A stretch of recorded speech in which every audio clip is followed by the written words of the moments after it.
Good morning, good afternoon, good evening, wherever you are. Welcome to the Armoury. Welcome to Transfer Talk. It's transfer deadline day, and we have three wonderful guests. One I know is very annoyed due to the fact I've read his WhatsApp messages. But I'm going to start with Canners first. How are you, Canners? I'm very well, Bobby. How are you, mate? Now it's good to be on the stream with yourself once again. James, how are you, mate? Yeah, bro, blessed. I mean, it's a Tuesday. It could be better, but we're moving. We're moving. I'm dreading this question. How are you, Chris? No, not happy. Pissed.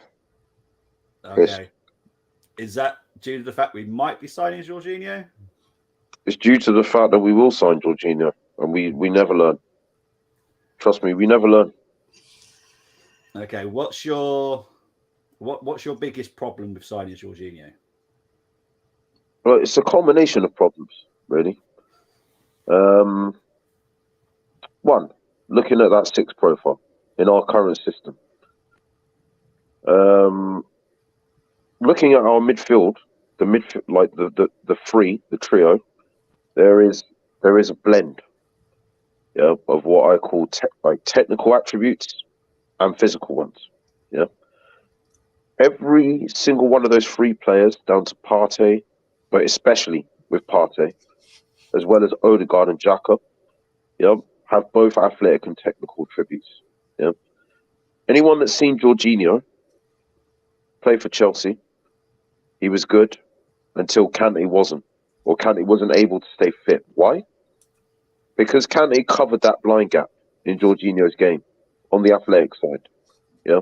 Kante was the one running around doing the dog's bodies work to give Jorginho space and time on the ball to be able to be the effective regista that he is. Yeah.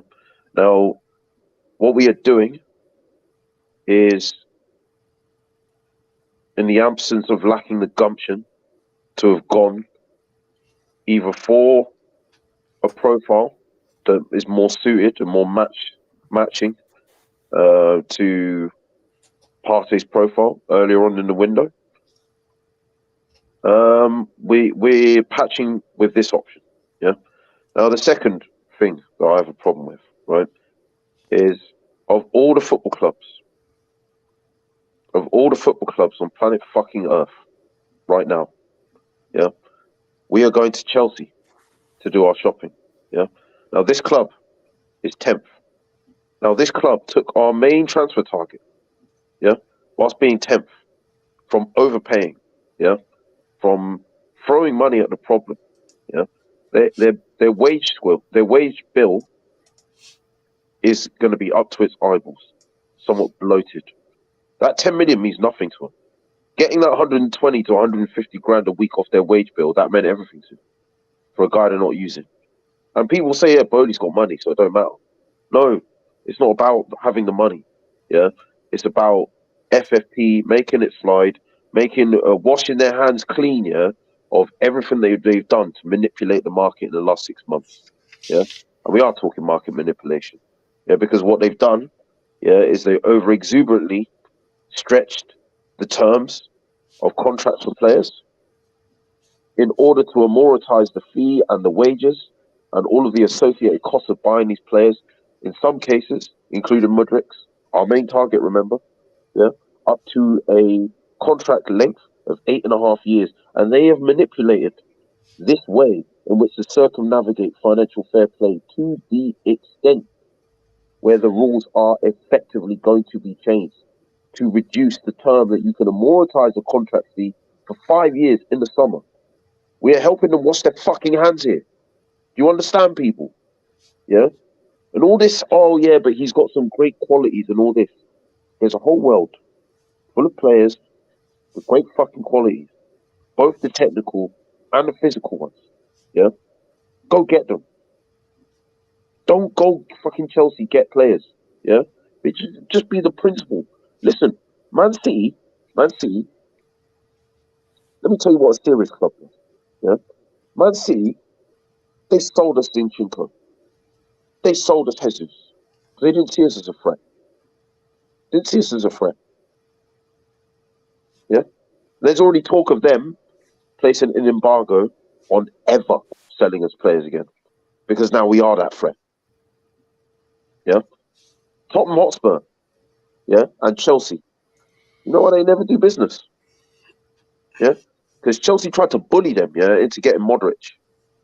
They didn't like the way that they carried on in that. Yeah, out of principle, you'll never see those clubs do business ever. As long as Levy and Enoch are there, you'll never see them do that.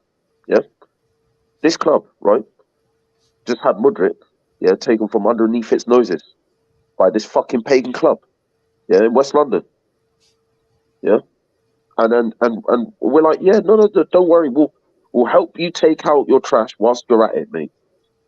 Yeah, we'll help you reduce your wage bill. We'll take another one, yeah, of your past it players, yeah. When the last failed transfer, yeah, the last failed transfer. If you look at this club's transfers, yeah, under Arteta's tenure, the only blip on his CV is what player? William. Will we ever fucking learn? Armoury. Will we ever learn though? That's what I want to know. Will we learn? Or will we, at what point will we just be like, are we meant to be a serious club? Because this is not what serious clubs do. Not even Tottenham down the road would do this, you know? What, these man just took our transfer. You think we're going to fucking just take their 31-year-old off their wage bill for them as well? Come on, man. This is unserious business of the highest order. It's unserious business, bro. We're in the middle of a title challenge, bro. Yeah? This ain't no top 4 race anymore. It hasn't been for a long time. It hasn't been since week 1. Let's be real. That's how long we stayed there for. Yeah? These boys have done outstanding to get where we are. Yeah? And they deserve better. They deserve to be shown, yeah? So you know what, yeah? You're doing all the hard work on the pitch. Yeah? We're going to do all the hard work off the pitch for you. Yeah, this is a two-way thing. This is a symbiosis. Yeah? You got players like Saka, who haven't, they've not signed their contract. Yeah?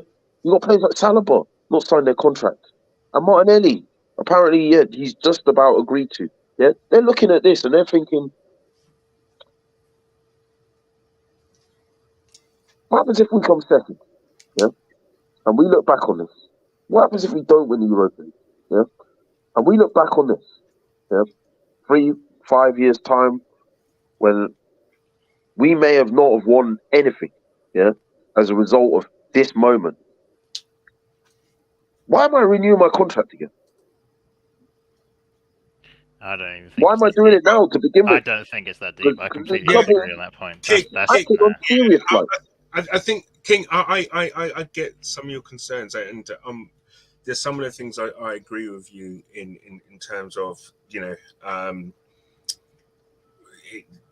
the fact that, okay, in this window we've not got our targets, right? Our first main targets that we've gone for, none of them we've got. We went for Modric, we didn't get Modric. We went for Sassedo, we haven't got him. Okay, maybe that's someone not doing their job properly, right? Maybe there might be. What I'm thinking. Maybe there might be a fundamental problem there. However, what I will say is that, and I'll just kind of so what if it's Chelsea? The thing is, we sold Chelsea Giroud, right? And they went on to win things, okay? And the thing is that, yeah, listen, Jorginho and the fact that it's from Chelsea, yeah, it's going to maybe rob people up the wrong way. But look, you've got to try and reverse it the other way. Look at the other way. What if he comes in, Partey or Xhaka's out for a period of time, he comes in, does a job, boom, we win the league. On my life. If Partey gets injured, we're not winning this league. Well, then that's not down to just Jorginho. The thing is, at the moment, I think that there's no one can do exactly what Partey does, right, in the league or in the world. Okay, you can get someone who does something similar or whatever, but the thing is that there are certain players that are going to do things a certain way. The thing is, Jorginho is press resistant to a degree. He does play at the base. He can do things. He can look for a ball. He will play for a ball. He'll always try and play. Basically, it's an Arteta player. But the thing is as well, I mean, we're in the need for now. And the thing is, if we don't get someone, we're going to be left with what we was left with last season. What if? What if we got that player? Do you know what? Who gives a sod if it was from Chelsea or whatever club? We needed that body in now. And I don't think anyone in here or anyone in the comments can tell me categorically, or I don't know, I don't think it's even a debate. Maybe Jorginho is not better than Xhaka at the moment, right? In terms of Xhaka is probably in the top 3-4 centre midfielders this year in terms of his stats, right? Maybe not better than Xhaka, maybe not better than Partey, but he's certainly better than anyone else we got in our squad. And I would probably Sambi looked like he was on something on Friday. I don't know what he needs to play. And the thing is, because we are in a title challenge, we can't bed anyone in. For me, Jorginho has been playing. He is a player that has he can hit the ground running. He knows what's expected physically. And also he knows what's expected emotionally from a mental standpoint for a title running. He's won Premier Leagues, he's won Champions League. Jorginho hasn't won the Premier League, bro. Okay, maybe wrong with that. But he's won the Champions League. He's won the Europa with Italy. He's won Champions. This guy. He brings with him, right? In the same case, in the same way that Arteta's brought in Zinchenko and he's brought in Jesus, he's bringing in another person who's won things not 5 or 4 or 5 years previous, only a year or two ago. Listen, the thing is that I don't think he's past it. I still think, and the fact is that look, we've covered ourselves with this. We've given them an 18-month contract with an option to extend it. Is it for 2 years? So we'll cover ourselves in that respect. It's not a crazy wage increase or wage from us. And the thing is, it's a drop in the ocean for Chelsea as well. Listen, they're about to spend over 100 million on a player, and obviously he's going to give so we're not balancing any books from Chelsea's perspective. They had a whole transfer window or 2 transfer windows missed. So they're still kind of like in, this is why they're able to spend this stupid amount of money, because they've got transfer windows in hand. This is like not a club we should be doing business. I've let you say everything. Let me just finish this. Let me just land this, and I'll. This guy basically, I think he will do a job for us, and I think personally, I'll be more upset if we had the chance to get Jorginho, and we didn't get him, and we ended up with no one. That's where I'm coming from. And I think it's £10 million fee with a possible 2 million add-on with an 18-month contract. I think it's a no-brainer, man. I'm sorry, but at what point was the choice get Jorginho or get no one? And at what point was... Tell me, okay, who are you going to get? Who are you going to get? Listen, if we can't get... Brighton are refusing to sell. All right, I'd have gone and got the kid Bamba. West Ham are obviously refusing to sell. Listen, summer. I'd have gone and got the kid Bamba. The way I see it, yeah. You can't get another kid in to do something that you think might happen. Why not? It's because kids he's not proven. He's doing it with Lokonga. It's unproven players. It's not working. How long are we going to persist with Lokonga? We've tried it. It's not done. So wait. We can't get someone in that we could. You're playing craps on a player. Hang on. So Lokonga is the poster boy that we're going to use, or he's going to be the example we're going to use of project players that didn't work. But we're not going to talk about Ramsdale. We're not going to talk about White. We're not going to talk about Gabriel. We're not going to talk about Saliba. We're not going to talk about Odegaard. They're working. Sam isn't working. So we have to say, do you know what? He's not working right now. So we need someone. Let me go through all of them. Yeah, because now we've brought in Saka, integrated him. ESR was our second top goal scorer last season. Yeah, you've got Martinelli. Yeah, and you're telling me that the whole body, of the work of the transformation, if we look at it, the age profiles last season that got us 5th, the 6 players were all under 23. Yeah. And then the players that we signed this season that took us up to a next level were 25 and under. Yes, okay, Sambi is an example. Tavares was another example of players that didn't work with. Fair enough, yeah. But what I'm saying is, yeah, there are plenty of other alternatives that I could have gone for. Kone, Gladbach, yeah, another example. Yeah, you got Taramson, Kiefer, yeah. These are young, aspiring, good players that actually, in terms of both the technical, yeah, and the physical profile, they are closer in matchness, yeah, but in like for likeness the to only thing I Thomas will say Partey. to that is the only thing I say to that. This is the January window. We haven't got time to bed players in right now. Yeah. We're in a title challenge. And We're in a title challenge. We ain't got time to kind of see if this player will fit into the way we play. Jorginho doesn't though. He actually doesn't. That's what I'm trying to tell you. We know that he doesn't. Okay. He doesn't do Honestly, the same thing hand Jorginho on Partey does. heart, right? Would you right now, hand on heart, you El Neni, Sambi, or Jorginho in your team to replace any one of Xhaka I'm asking you to tell me that when you watch Jorginho play, you see the same style of play, you see the same footballer, you see the same guy doing the same, having the same technical and physical strengths and weaknesses that Thomas Partey does. That's what I'm asking Name me you to another do. player in the Premiership that has technical, No, I'm not asking ability, you. yeah. I'm not asking the way. Canners, respectfully, let me tell you what you're doing. You're saying he's been here, he's done this, he's won stuff with Italy, he's won stuff with Chelsea. I get all of that, but what I'm asking is about his style of play, bro. I'm not asking about what he's won and his experience. I'm asking about how he plays football.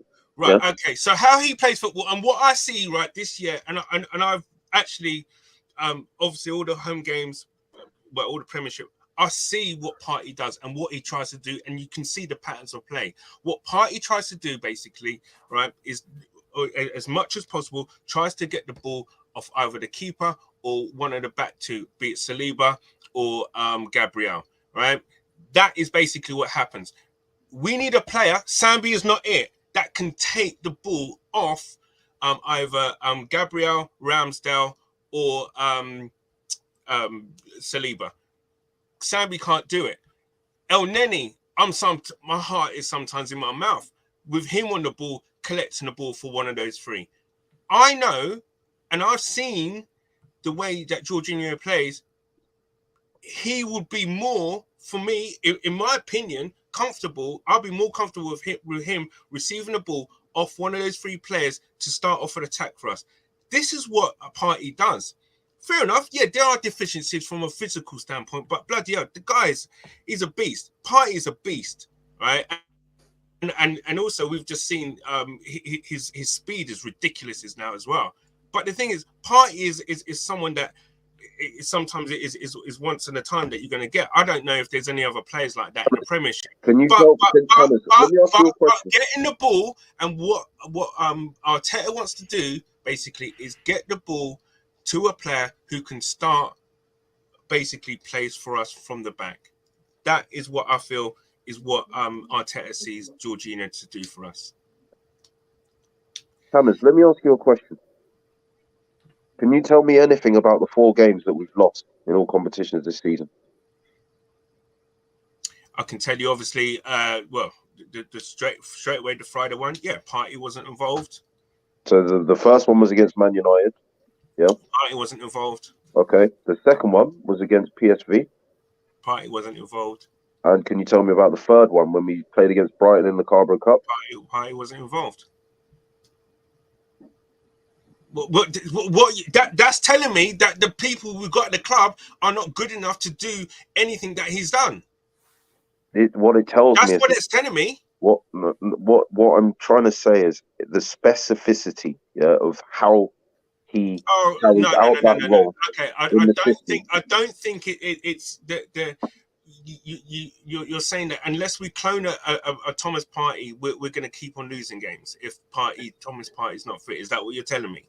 No, what I'm trying to say. I'm saying is that unless we get someone who can actually control the ball and play the ball from the back, from one of those taking the ball forward. But that's not all the Partey does.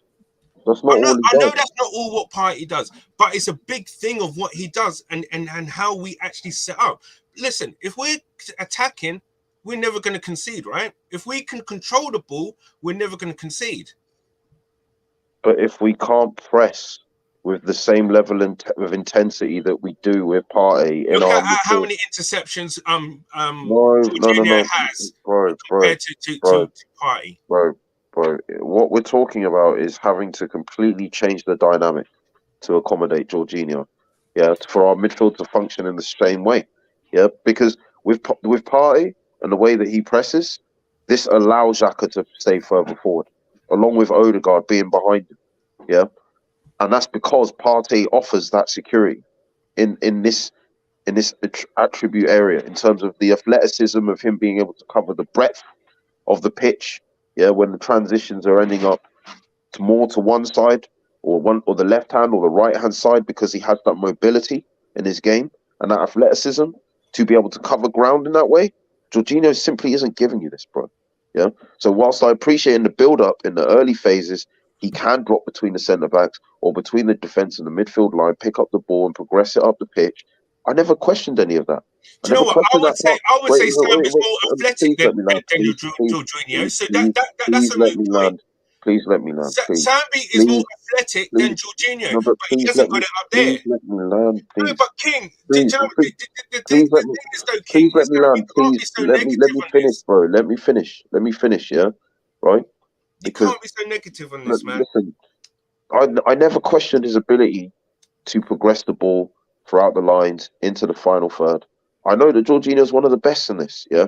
But what I said, and which no one has addressed, yeah, is why is it not a coincidence, yeah, that Jorginho's effectiveness and his value to Chelsea has diminished the moment that Kante is not playing next to him, yeah?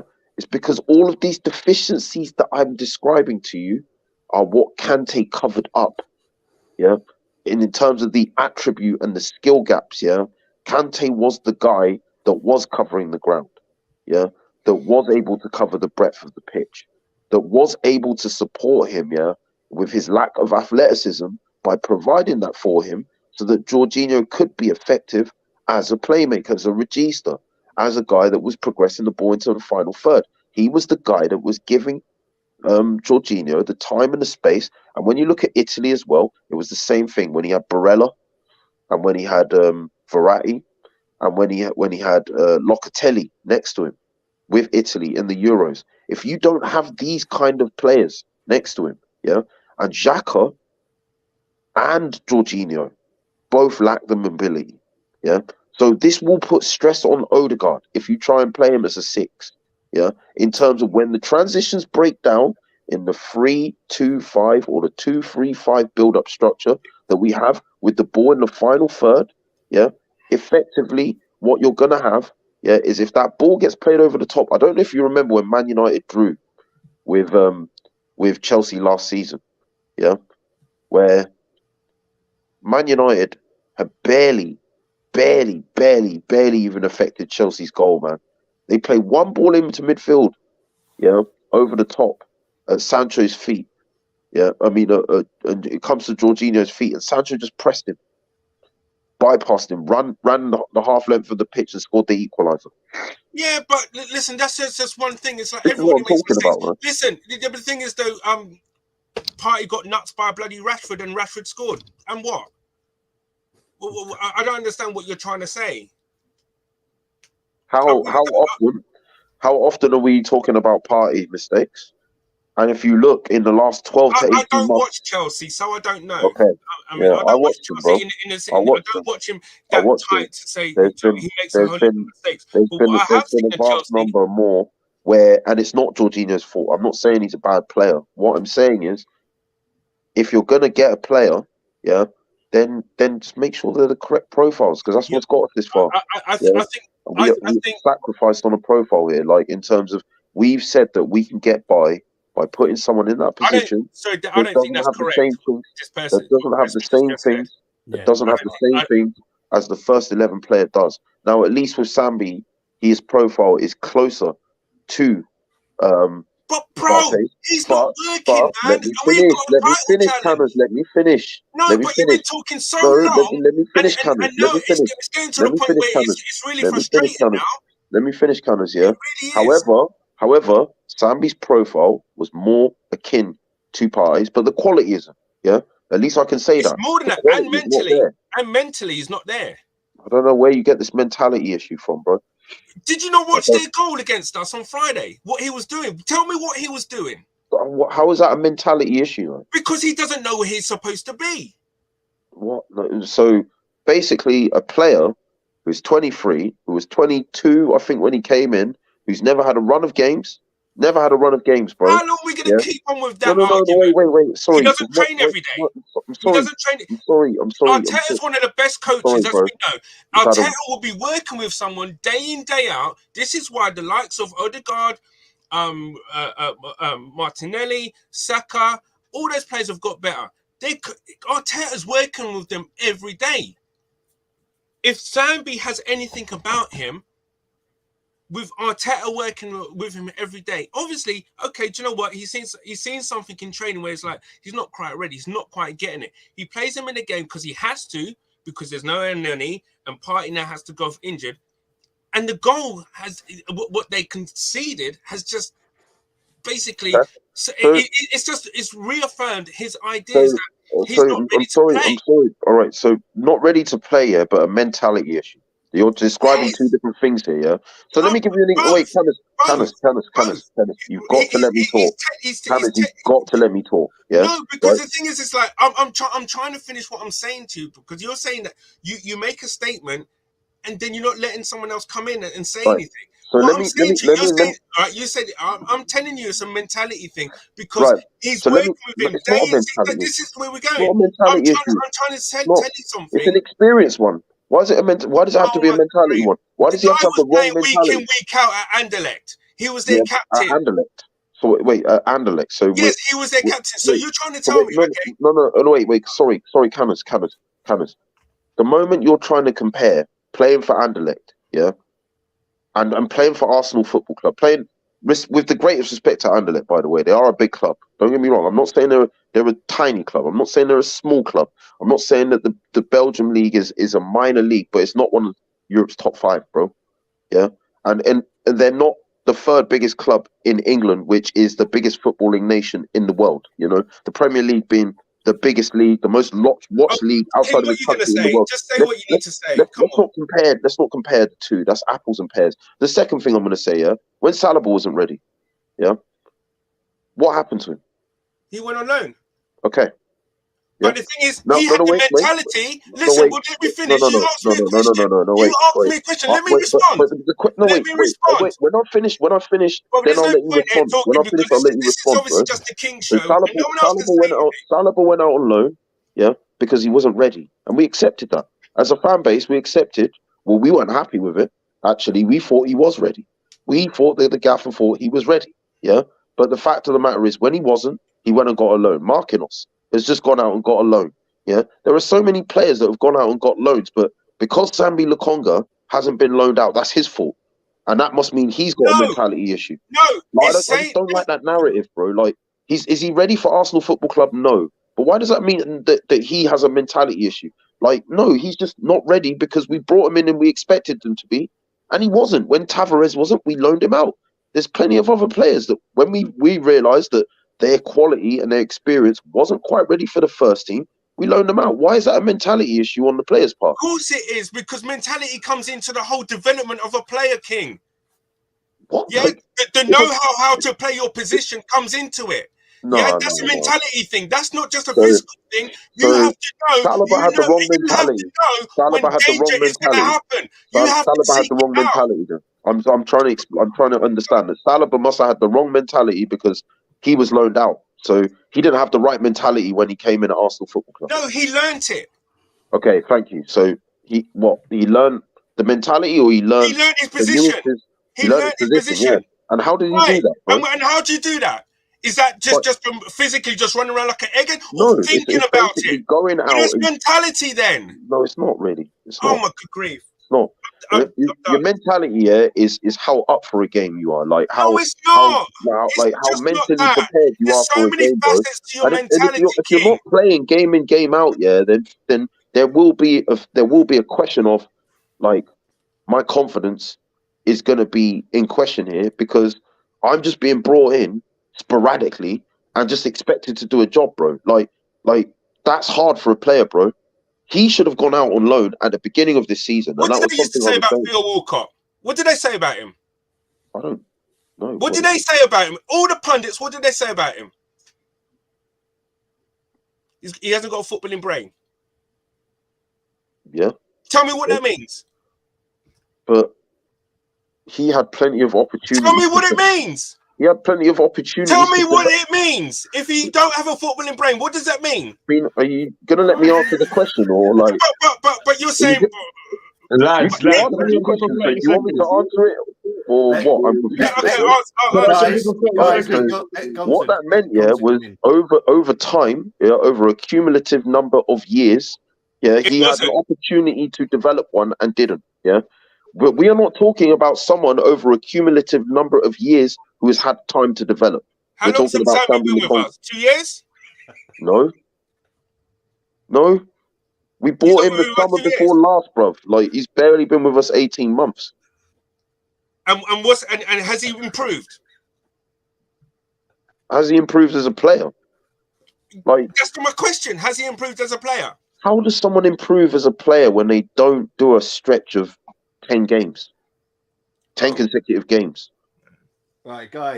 I'm confused. Like, can I jump in? I'm not trying to defend Sambi here, like, because I'm trying to explain to you that we have a chance to get someone in better than Sambi. Why not do it, regardless where it's from? But listen, if you're saying Sambi is that bad, then what you're saying is the bar is that low. I'm not just saying just Sambi, and then he's that bad as well. Okay, so Canis, you gotta let me finish, bro. Please, I beg you, man. I beg you, let me finish, bro. If you're saying the bar for these players is on the floor, then equally what you're saying is the bar to improve must be very high, though. Like, look, I'm not saying that. I'm saying yes, the bar is low for those players, but Jorginho is above that bar. Yeah, but there are many other players that are above that bar. Like, you don't know that. You're assuming because the names you gave, nobody knows those in the Premiership. I'm giving you a player that's done something in the Premiership. He's done what in the Premiership? Has he won the Premiership? Wow. I'll be honest. King, let me go quickly. I'll be honest. He won the Premier League though, because you thought he'd won the Premier League and he hadn't. So that's the thing, King, it doesn't matter if he's won the Premier League or not. Like the names you called have much higher ceilings now, so they're great prospects for the future.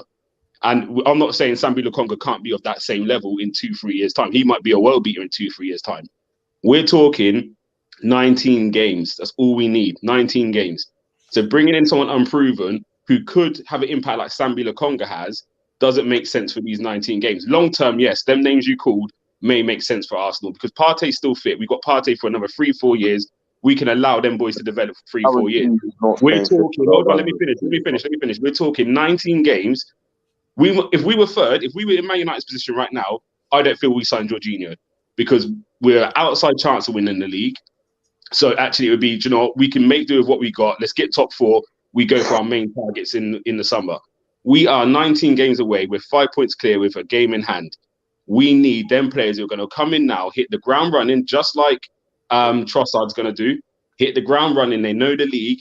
Let's go and secure this title. That's why Jorginho makes sense. If we was in Man United's position, we do not go and get Jorginho because the need wouldn't be so great.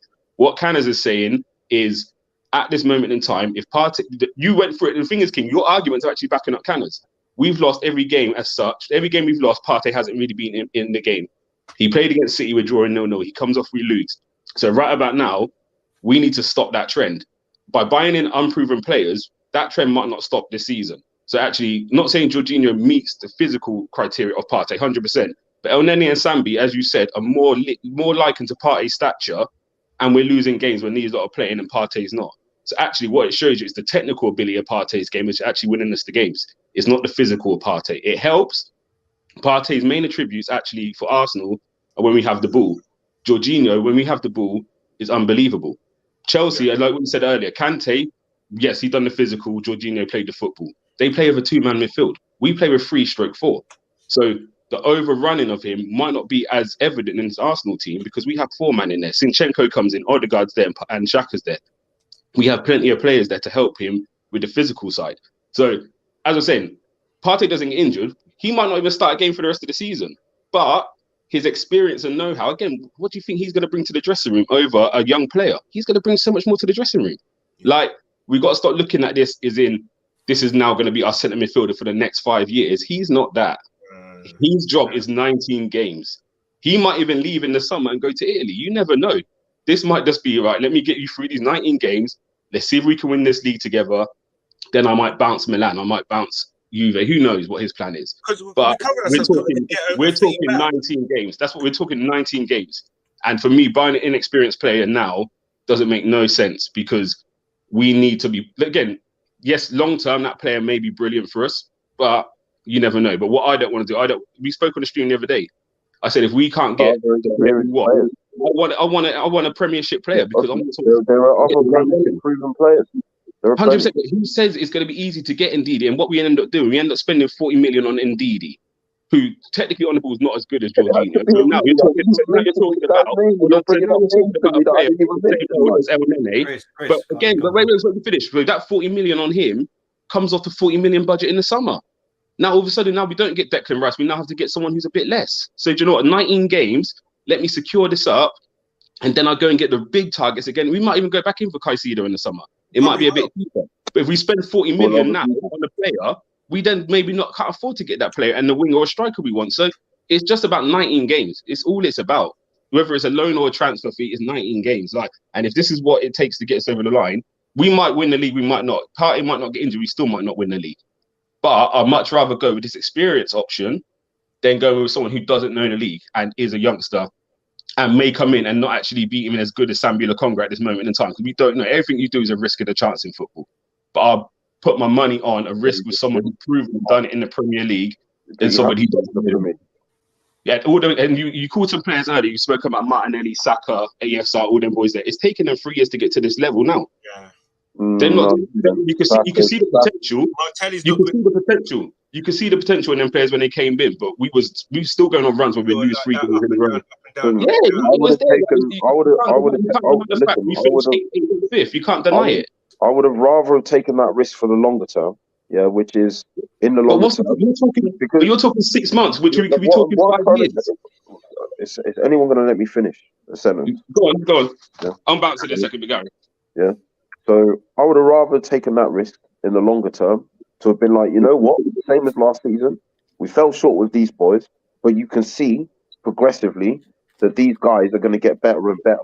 Yeah, like with Trossard, he's 28. Yeah, so he's like in his prime. So I understand that, yeah, because he's like actually in his prime. Yeah, but with Jorginho, he's too north of the prime for me to see that. Yeah. Quick question. With all the other ramifications I gave about Chelsea, yeah, I just look at the Premier League of experienced players. I look at other leagues of experienced players. I look at the whole world. I look at a plethora of experienced players that could have come in and brought what Jorginho did. They just didn't have to be Jorginho, man. So was your problem Jorginho, or was it that fact we're buying from Chelsea? It's both. I've explained it fully. The other question for you is, do you think we'll be sitting in this position, hopefully, touch wood, fingers crossed, we're in this position again next year, but do you think we're going to be in this position again next year? Chelsea have just done a madness, so they're going to be coming back strong. United are improving. If they could get a couple of players in the summer, they're going to be fighting. City will get better. We may not have a better opportunity to win this Premier League. And yes, long term, we're going to be here every year fighting, and we will be here every year fighting. But long term, next year, we might not have this opportunity again where leaving end of January with 5 points clear with a game in hand. We may never ever be in this position again. So let me answer your question, bro. Let me answer your question, bro. Go on. If Chelsea were in this position, yeah, and they were us. Wait. If Chelsea were in this position, if they were in our position, they wouldn't have lost Mudryk. They wouldn't have lost out on Mudryk. Yeah, they would have got him. Because they would have known. Yeah, but you're just changing the question. That's not my question. My question is, they would have known that, as you said, we might not be in this position again in a year or two. Yeah, they're ruthless, bro. They've always been ruthless. I don't like that club. I hate that club. Bunch of fucking London Cowboys. Yeah, but they're ruthless. When they need to do something, yeah, they do it. They don't fucking all ask right. questions. Okay, so just you say do that. it, So hold on. right? They just So do it. if Simple, Chelsea like signed Nike, bro. recently You doing a might as well Aubameyang call and them. You Sterling. might as well call them the do it like Nike club because they just do it, bro. Yeah. They Chris, wouldn't have lost out on. No, wait. Wait. I'm not funny. I'm not finished, bro. Yeah, I'm not finished. you're Sorry, bro. talking like they didn't No, sign I'm not Aubameyang finished. and I'm not Sterling. finished. I'm not finished, bro. You're talking like they haven't signed Aubameyang I'm and not Sterling finished, bro. last I'm not year. finished, man. So I'm not what are you talking finished. about? Listen, talking they wouldn't about? have lost out on that transfer. They would have gone and got him. Simple, yeah. They wouldn't. Okay. They then wouldn't have come to us to do their shopping, yeah. Brother, you're just talking so long-winded right now. There's no need for it. Look at the players they bought, bro. Yeah. Yeah, Look at that's the players this they whole bought, window. bro. That's because they're that's this window, rebuilding. bro. Because they're rebuilding. Look what's going to keep happening. Yeah, Chris, our opportunity to Chris, gain some, to make Chris, I some beg you, real headlight let me between talk. us and them. And we're Chris, umming and ahhing about making payments. Chris, let me show you where they're wrong. Let me show you you're wrong. Because under Tuchel, Chris, let me tell you where you're wrong. Because under Tuchel, they thought they could probably go on and win the league. So in the summer, they added Raheem Sterling and Aubameyang. They added them two, which they thought would carry them over the line. Once that's failed, they've changed their structure and they've now gone for younger players. So what are you talking about? Chelsea in the summer thought they're in the position that we're in right now. They thought they were going for a new touch. What they thought they needed is that goal scorer, an experienced goal scorer. So they got Aubameyang and they got Sterling, two experienced players. They've only now changed the model to go for youngsters because it's failed. So you're saying Chelsea in our position would have done this. Chelsea could have gone and got youngsters, but they didn't win their experience. But again, there's sometimes players that are failing them, and they won't fail us, bro. We'll take the experienced players that have failed them to the tune of having them in 10th, but they won't fail us in the title race. Jorginho hasn't. Listen, you go like it's not a whole collective. We've got one player for the team who hasn't. He's done wonders for them over the years.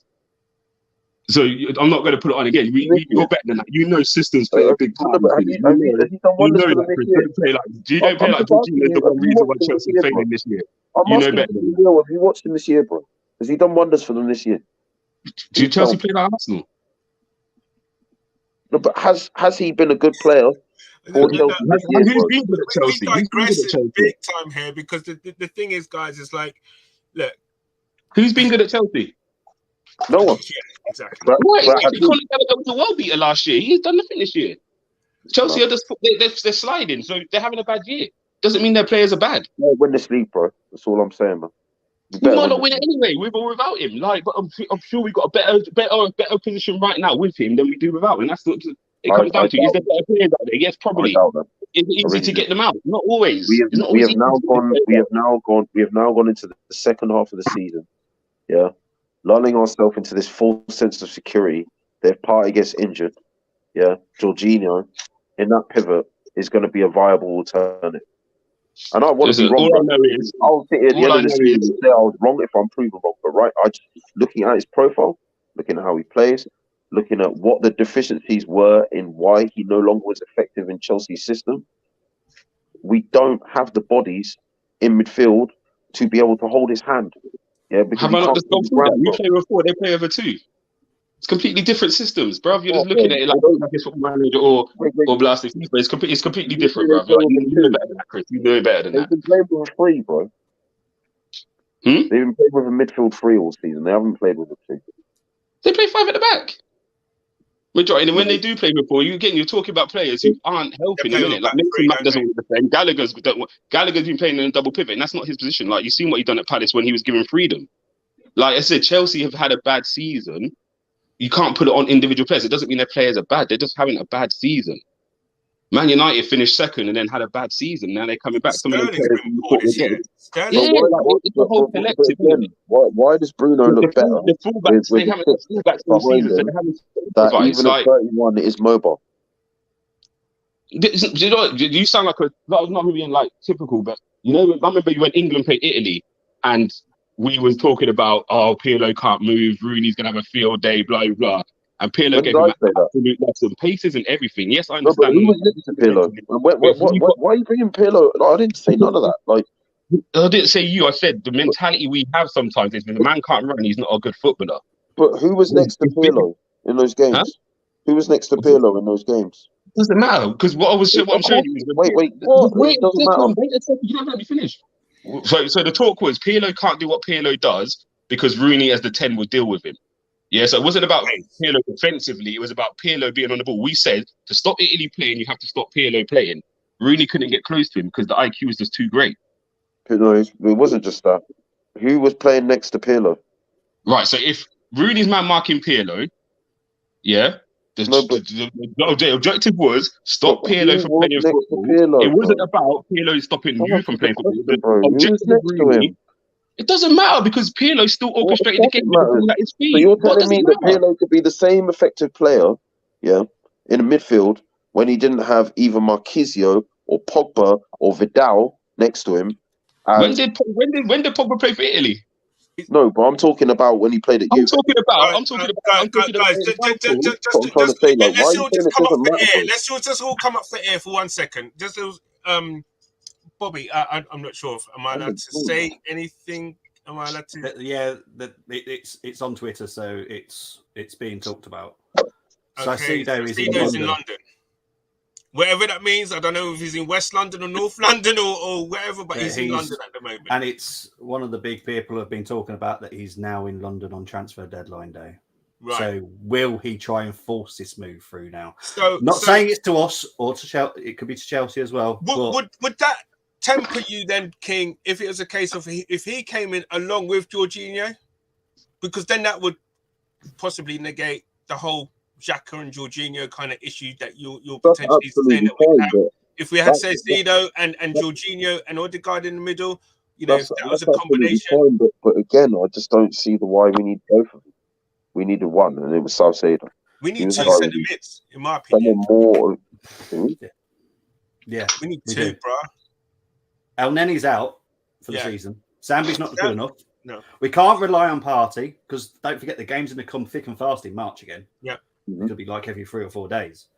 So I think we needed Vieira and Iasar can play as 8 in our system. He's not ready. He physically, now I would say physically, he's not ready. I'm back on tonight. I'm back on tonight. I'll be on tonight too. I tell you. What I was going to say is there were two 8 roles in our system. Yeah, the deeper one that Odegaard plays, I would be inclined to agree. But the one that's further forward, where Xhaka is pushed into the final third, with Odegaard and Partey positioned deeper behind him, doing a lot of work. Vieira and Iasar, I believe, can 100% play in that role. Yeah, so that's two credible. Wait, sorry, please. That's 2 credible backups for that position. Yeah, right. So when you look at the Odegaard one and the Partey one, like for me, Partey is more essential because he has shown more of a propensity to get injured. Do you get what I'm saying? Like he's shown a much bigger propensity to get injured than Odegaard has. Yeah, I just think Partey's more important because you take him out of the team, we lose so much. We lose everything. We haven't got players that do anything near to what he does in our squad right now. If we lose Partey, we have no other player that can take the ball off those 3 players that I mentioned. Ramsdale, Gabriel, or Saliba. We have no player that's comfortably that you can sit here and say, I'm comfortable with him receiving the ball with a player up his ass. I think what people really are getting twisted in my assertion about Partey, for me, yes, Partey can drop deep, receive the ball, progress it into the opposition's half. But for me, the more important thing that Partey can do, is allow that line to be high. Yeah, like the midfielders in front of him to push further forward, and to then the Odegaard is able to try and win the ball higher up the pitch because he knows if this guy bypasses my press, that Partey man is coming, and he is coming at you. You saw how quickly Partey came at Anthony, when he bypassed the press. Partey ate up so much ground, the speed to be able to cut off that run and get in front of Anthony. Jorginho's not doing that, bro. He's not doing that. He's not doing that. Neither is Sambi or Nenny, to be fair. Neither of those 2 players are doing that. This part is 100 times more important. I'm not saying it's what Partey does better, but I'm saying for our system, it's 100 times more important, bro. The ground he covers. I agree. The It is an athleticism important part of the way and we the play. tenacity of which he can win the ball. Yes, he's a better passer. Yes, he's more effective in the way he uses the ball. And yes, his press resistance. Those are the three attributes I think that are Partey's best. However, the most important ones to our system, yeah, are his ball winning, yeah, and his ability to do so, yeah, very high up the pitch to allow everyone else to stay higher and for them to all feel secure that if they are bypassed, yeah, in their box pressing, then it's Partey who is able to cover the distance, cover the ground, and then effectively press that person afterwards. I don't believe that's personally. I don't think that's Partey's main thing. For me, what Partey does what he brings to the team, what Partey brings to the team for me is his calmness when he has the ball.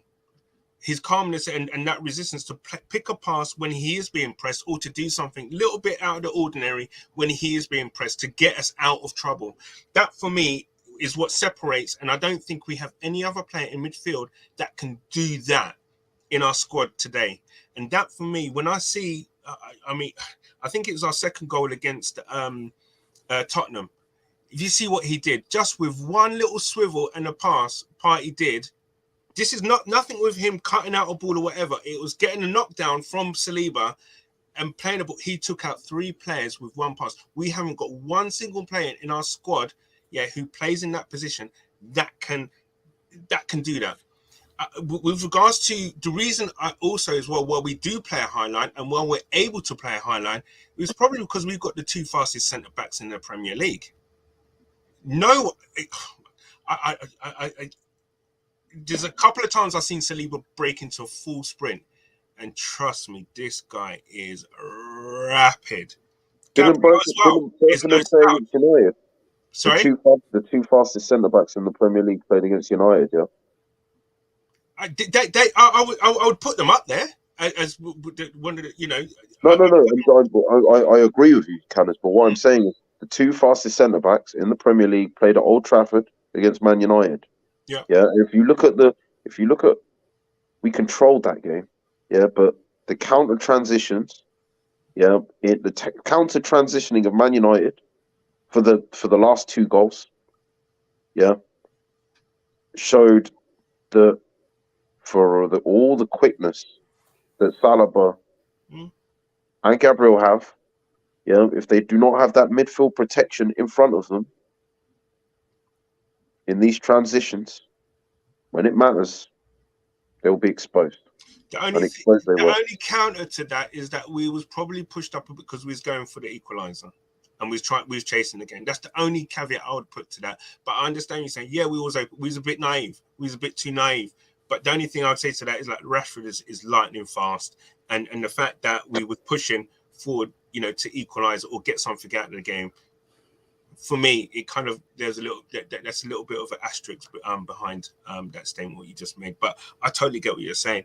I just feel that we haven't got anyone comfortable with the ball really in midfield, and I think Jorginho is probably Arteta's looked at Jorginho and said, you know what, he's available. It's a stopgap, as Gums has said. We've got 19 games left. Okay, he might not play any of those 19 games. He might just play the Europa League games. Hey, listen, I'd have him in the Europa League team. Give Partey a rest for the Prem. That for me would work out neatly. Give him a rest on the Thursday night. Partey can play on a Sunday. He then gets a whole week rest. But the more and more deeper we go into the cups like Europa, the more we're going to need players like Jorginho to come in and do a job. And actually, I think we can win both. Why can't we win both? But we need, in my opinion, 2 centre midfielders.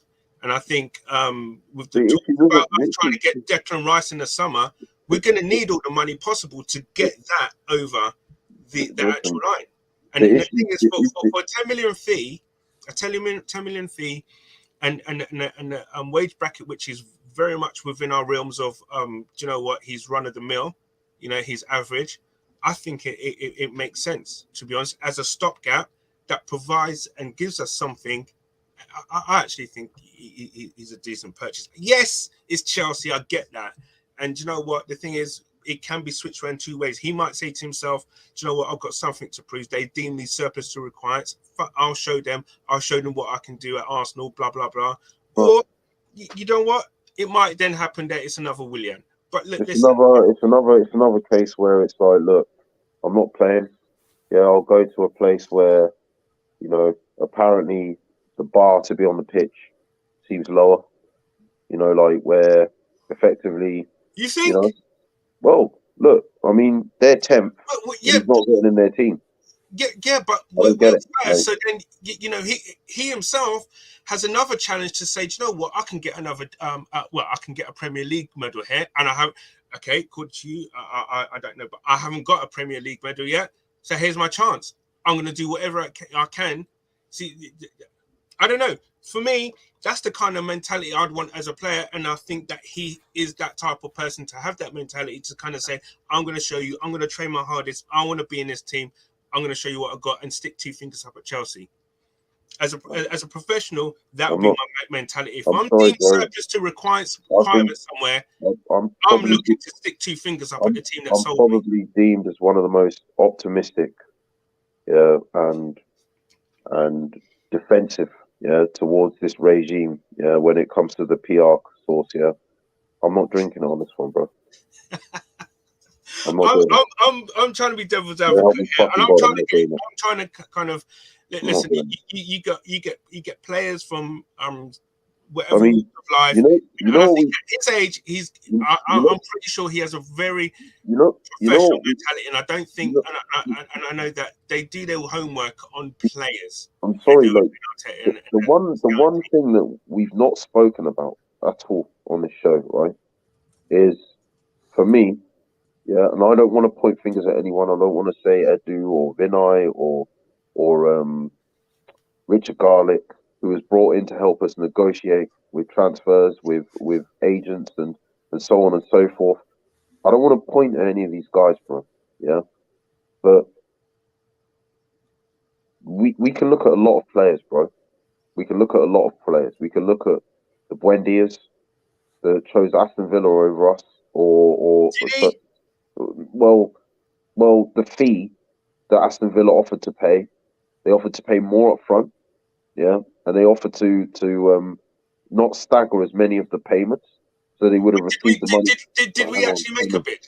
I'm asking the question. Did we actually make a bid? I'm really sorry, man. You've got to let me finish. Yeah. But you're coming up with stuff which I'm asking the question because I need to know the particulars, the facts. We can't deal in kind of things where we think, it may have been, may have done that. Let's deal with facts.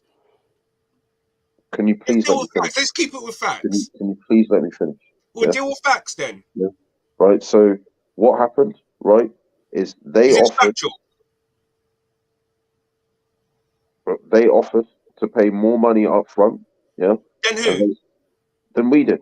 How do you know? Do you know that? It's documented. Like loads of people. I've not seen that we made a bid. Oh my god. Bro, deal with facts. Yeah. So Ornstein, Fabrizio, all of these people said that the reason that the deal broke down, was because they were prepared to pay more money up front quickly. Yeah. Which is a hallmark similarity of what we've seen with Mudryk. Yeah. Okay, Locatelli and Vlahovic, I understand they were shoot for the moon transfers, where it's like, like we are really trying to punch above because we know that's the quality we need to go to the next level. And we weren't in the same position then as we are now. Fair enough. I can accept that. But we're first now, man. Yeah. And we have been comfortably, for a long time. The whole of this season, And we're going at our transfer targets and we're dillying and we're divering. And it's like, like Gumza was saying to me, and guess what? I have to hold my hands up. He was saying, can't we go in for these players quicker? Aren't there certain parts here where like you bid 60 million, up front, then you bid 70 million by adding a 10 million in additional add-ons when they told you the price is 80, and it's for 3-4 days before the window. They're not going to budge, but you're trying to make them budge. Do you get what I'm saying? It's just like, look, if you've left it this late in the window, just put the fucking money on the table. Because what's happened now is by the time we got up to 80 million, we've pissed them off so much, that they're like, listen, our principle, we're just going to keep him until the summer now because you've left us even less time to get a replacement. Yeah. And when we told you the price was 80, you've tried to come at it like, no, what about 65? What about 70? What about 75? Yeah. And in the end, you didn't even reach the valuation, bro. Yeah. Now, these things aren't on Arteta, bro. Yeah. For me, I'm asking questions, yeah, where it's like, if this is what we're doing when we're first, yeah, when winning the title should mean that much to us, yeah, and this is how we're moving. Are we serious as a football club? Because I tell you, Man United, you said if we were in Man United's position, let me tell you what Man United would do in our position. They'll cough up the dough, fam. Yeah, they'll be like, you know what, we got a title to win. Yeah, we'll negotiate with our title win later. Yeah, we're not going to negotiate with these men right now because we got a fucking title to win. Yeah, big club business. That is what I get banned for all the time by Omondi. All these men. You say you're a big club, but you know what? When it comes to being a big club, when it comes to doing what big clubs do, you just don't do it. I have to agree. Canners, 2017, bro. All we have to do is buy a fucking striker, yeah? Be a big club. Go out and get a fucking striker. What did we do? Where did that get us? The thing is, though, I'm conflicted with that. The thing is, though, it's like if you want to buy a car and you know, you go to Auto Trader, you know, you go and see the car, you kick the tires, whatever it is, the car's up for $5,000. You say, do you know what? I've got £4,200 cash. Take it or leave it. What are you saying? Or you're just going to give him the $5,000 straight up? You're going to negotiate. It doesn't matter. You're going to negotiate because you're always going to want a better deal. That's just standard. You can't go, yeah, of course, Brighton are probably asking 80 for this guy, but really and truly, is he worth 80? You're going to go and ask and say, you're going to say you think, whatever, 60, straight up, 5 or 10 million pound in add-ons. Why not? They might just think that might be the figure that they wanted or they thought they would get. Whenever you're selling something, there's always a number that you want. That you don't always say, okay, I don't care, whatever happens, I'm holding out for $5,000 or whatever it is for this car, no matter what. You always have a figure of that. Do you know what? If I can get $5,000, great. However, I'd accept X amount, whatever. So you can't always go in, but I understand what you're saying. Trust me, I do. And there is, yeah, there are things, whether it is factual or not, where we're 5 million out on certain players or whatever, they're the ones that kind of really kind of rile me up. Unless we're like 10, 15 million out, I get it. But it's the ones where we're 5 million in add-ons or the structure of the last 5 million. We undernard at 5 additional million to get Kante. We go right the way back to Ashley Cole. We undernard over paying him 5,000 extra a week for him to go Chelsea. Yeah, do you understand where my PTSD with this club comes from? Yeah, right. And it's the same shit, bro. Like now we're actually we struggled for these last 2 decades, yeah, to be in this position of ascendancy over them now, yeah, and it just seems like we are not doing enough to capitalize on it. I don't know about that. That's what it feels like to me, bro. Yeah, I'll tell you right now, this is not how they're behaving. This is not how they would be behaving if they were in our position. Look how they're behaving when they're 9 places, yeah, and 21 points, having played a game more behind us. Look how they're behaving, and look how we're behaving. Is there a difference in behavior? Is there, like, because I've got Man United fans, yeah, turning around. You know what? Chelsea are desperate right now. They have to throw this money at players. Listen, please. But they have to. As you said, they're 21 points behind us and 10. Please, because what it appears to me, yeah, is this team is this serious about winning, yeah, when they're not winning, yeah, that they will drop 550. I'm not saying they've spent well. I'm not saying they spent correctly. I'm not saying I believe that they have a plan or a structure, and I'm not saying it will necessarily work out for them. But what I will say, at the very least, yeah, is it shows fucking gumption, yeah, shows ambition, yeah, that that if there is a target in their way that they want, yeah, they'll go and get them. They'll go and get them. They will go and get them. Yeah, they literally punch from underneath. Yeah, you know in UFC when you're getting ground and pounded. Yeah, they literally punch from underneath, slapped us in the face. I said, Mudrik ain't going you. Yeah, and if this is how we are willing to recede ambition to this club when they're 10th, yeah, what happens when all their transfers that they bought gel in the summer and they are breathing down our necks again? Yeah. The fact is, though, is how much that the club is desperate for the player. Let me tell you something, Canners. Yeah, Liverpool demised. Yeah, Liverpool's demise came. Yeah, because last season they played 63 games. Yeah, they played 63 games in all competitions, and they bought into the hype that they could come into this season with that same squad. They stepped off the pot for 1 minute. Yeah, for 1 minute, and we jumped on it. Yeah, and Man United jumped back on it. Yeah, and Newcastle jumped on it. Yeah, all these other teams that are ahead of them have jumped on it. That's what this Premier League is, bro. If you're not shitting, yeah, then man will forcibly remove you from the pot, bro. But that's what we're doing though. We are buying players. Who else wanted Jorginho? Who else? I bet you Man U would take Jorginho because Eriksen now injured for God knows how long. One club that is trying to do anything serious that went in for Jorginho. Just tell me one, bro. I'm sure Man U would go for Jorginho. As I said, Eriksen's injured for a good while now. They didn't. And again, they had limited resources. Yeah. And that's why they would go. I've had a Man U supporter who's a mate. I just said, "How come we didn't go for him?" But they didn't, though. Yeah, because they ain't got the money. 10 million. Man United don't have 10 million. No. They've got nothing. They've got nothing. What? What? They're trying to sell the club. They've got nothing. It doesn't mean they don't have 10 million, bro. Well, no. If they have to do that, they've got zero money. They've got no money. They can only do loans. They've only do loans. They absolutely have 10 million, bro. Because a loan in itself, doesn't come with no cost, bro. Yeah. Do you know what I mean? When they loaned, what's his name? Yeah. Weghorst, there were agent fees to pay. There was a loan fee to pay. It's a loan. There was wages to pay. You can massage a loan. You can't massage a transfer there's still a cumulative cost there, bro. And yes, you can massage a transfer fee. You can with amortization. That's literally what Chelsea are doing right now. Amortization literally, defers the structure of payment for transfer fees over the number of years that the contract is put in place. If we learn nothing from Chelsea this window, we can't massage transfer fees. That's exactly what the fuck they're doing here.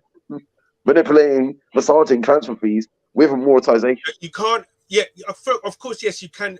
Strictly speaking, I'm not saying that you can't massage transfer fees. What I'm saying is though, from a loan or actual fee that you have to provide a club, is two totally different things. We have to. You're talking about agent. You're talking about agent. You're talking about agent fees or whatever. Whatever it is. You can even you can give the bloody the agent say, you know what, hold off for this fee until July and we'll give you double the amount that you're going to get. But you can't do that with a transfer. Until we are prepared to behave like a serious club, then I'm telling you, these serious clubs around us. That argument last year, yes, I expect. Yeah, I would agree. That argument last year, I'd agree with you. But because we was in a chance for Champions League, maybe not in the league, but now this is different. We actually are doing bits and we're doing stuff. And the thing is, I think, we're trying to be smart about things. And so this is the thing. If you said we need ready-made now players, what is Kiowa? What do you mean? No, what level have you proved a totally different position, though. Yeah. We're talking about needing players that can get us over the line at this stage that are going to be difficult to integrate. Your words, not mine. In the middle of the season, so I think a lot of people will be shocked by Kivior that he will a lot more than we expect him to. He's being paid a lot of money. He's being paid nearly £60,000. That's a lot. That's more than Fabio Vieira is. I mean, with the greatest respect, though, he was playing for Spezia, in Serie A, and he's played some games for Poland. International level, fair enough. But he played in the World Cup. But what you're saying to me is we couldn't get a project player. Yeah, he played at the World Cup. He played 4 games at the World Cup, Cameron. Yeah, I'll give you that. Yeah. But what we're saying is we couldn't bring in a project player for a position like Partey's, but we could for backup for Gabriel. But we've had this discussion, though, King, in terms of how important a player of having Partey's kind of ilk is to the team. As we know, if we take Partey out of that team, yeah, tomorrow, how much the drop-off with the next person in line is to that. I'll be quite happy. Listen to me, let me finish. I'll be quite happy, yeah, even before we got Kiwior in, right? I'd be quite happy if Gabriel was out. I'd be quite happy to shift Saliba into the left side of defense, Ben White into the right side of the central midfield defense, and Tomiyasu into a right back. I'll be happy with that. But you tell me you're putting in El Neni or Sambi Lokonga in because Partey is injured. No. You're putting words in my mouth, bro. Like, don't put words in my mouth. Let me don't finish. put my words in my mouth, bro. I didn't say let me finish. I'm explaining to you the importance. Jesus Christ. I'm explaining to you the importance here. Can you let me finish? I'm explaining to you the importance. I've never said that about the importance of the fact that I will take of Kiwior, who is maybe up and coming or whatever, and it doesn't have to hit the ground running, all right? Because he's not going to play as much as I know that the next centre midfielder that comes into Arsenal will be playing or will be expected to play a lot more games than Kiwior will be.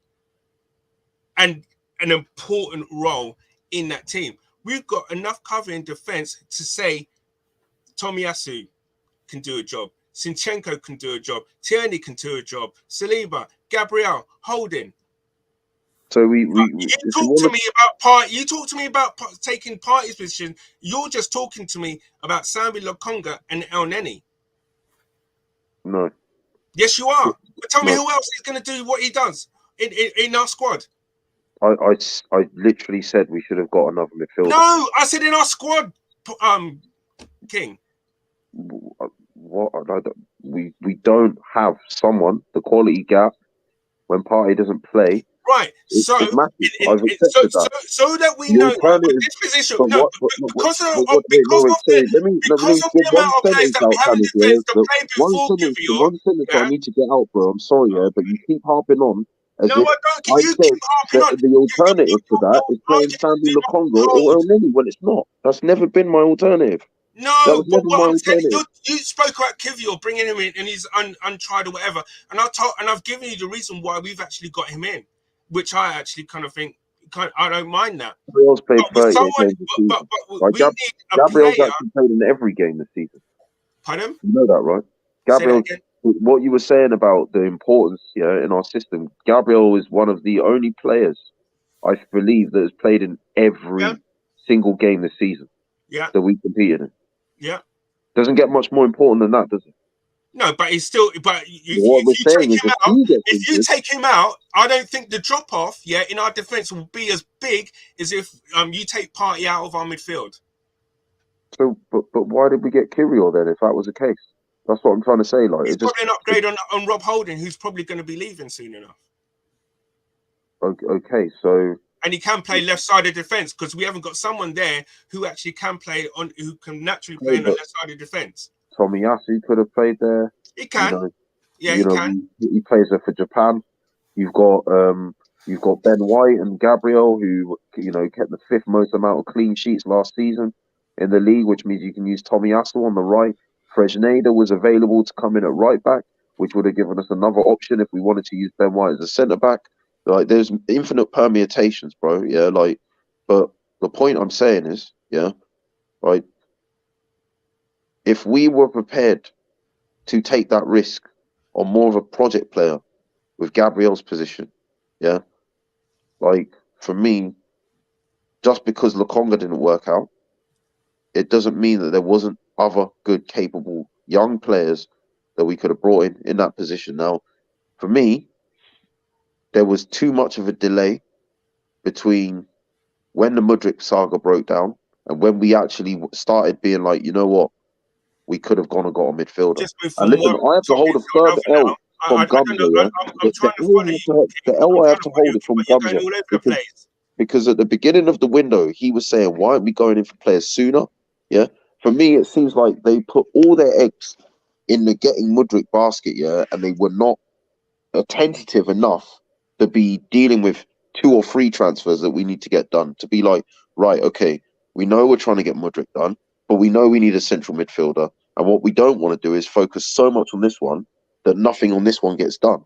And if you look at how the whole saga unfolded with midfielders after Mudryk broken down, yeah, it's, for me, in my opinion, it's fully reeked of panic, where it's like we expected to get Mudryk and no one else, genuinely. Because if we were going to get a midfielder, if we, Canis, I'm sorry, if we I'm were asking going you a question. I didn't hear you.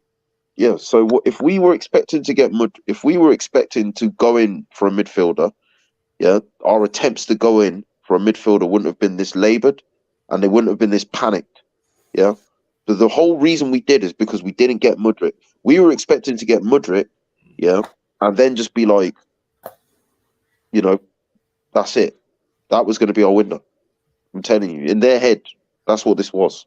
I don't believe that was going to be their window. I don't Right, believe we've done the heavy lifting. We'll do the rest in the summer. But the fact that we didn't caused us to rethink the strategy to the point where it's like, now we're going in for Caicedo. Are you telling me, yeah, that they would have bought Mudryk and Caicedo if we had got Mudryk? They wouldn't have even gone in for Caicedo. We never know. They definitely wouldn't have. We know us and a football club, bro. They would not have made 2 90 million pound signings in a January window, bro. If you asked me this time last year, if we'd got Trossard, Discuvio, and we getting Jorginho last year, I would have said no way. The only reason we went in for Caicedo is because Trossard cost less. The only reason we went for Trossard is because we didn't get Mudryk. This is what I'm trying to say, yeah. The whole thing, yeah, spiraled from not getting Mudryk, and the whole panic behind what midfielders we were targeting, how, when, and the whole strategy was panic, bro. Own it. Just own it. Just accept it, bro. That's the truth. I always thought we know that's the truth. We're on for a midfielder. We're clever people, bro. We're clever people. Do you know what I mean? Let's just accept it for what it is. Let's call a spade a spade. And at least they tried. Because last season they wouldn't have even done that. And I'll accept that. Yeah? I think we was always in for midfielder. At least they tried. But it's not good enough. I think if we're going to sustain this position that we're in of dominance right now, we have to do better. Going by your school of thought, but if we're going by your school of thought, we would have matched Chelsea's bid for Mudryk. Huh? Wouldn't we? Huh? Sorry, say that again. Mudryk was our number one and only target. Why didn't we match our bid for Chelsea then for Mudryk? Because we didn't want to pay the money that they did on their terms. Why? But he's our number one target.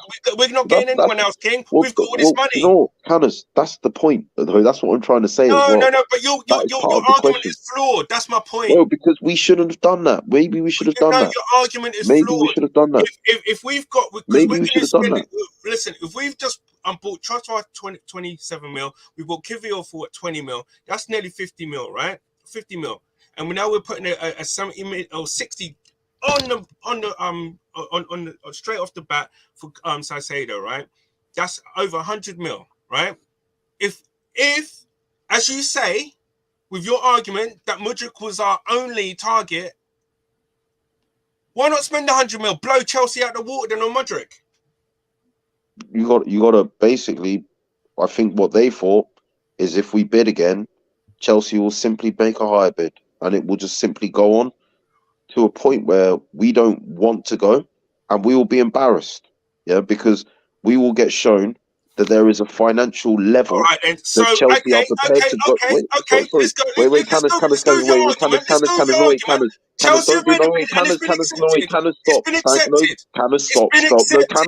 No, Canners, stop. Sorry. No, Canners, stop. No, Canners, stop, bro. Canners, stop.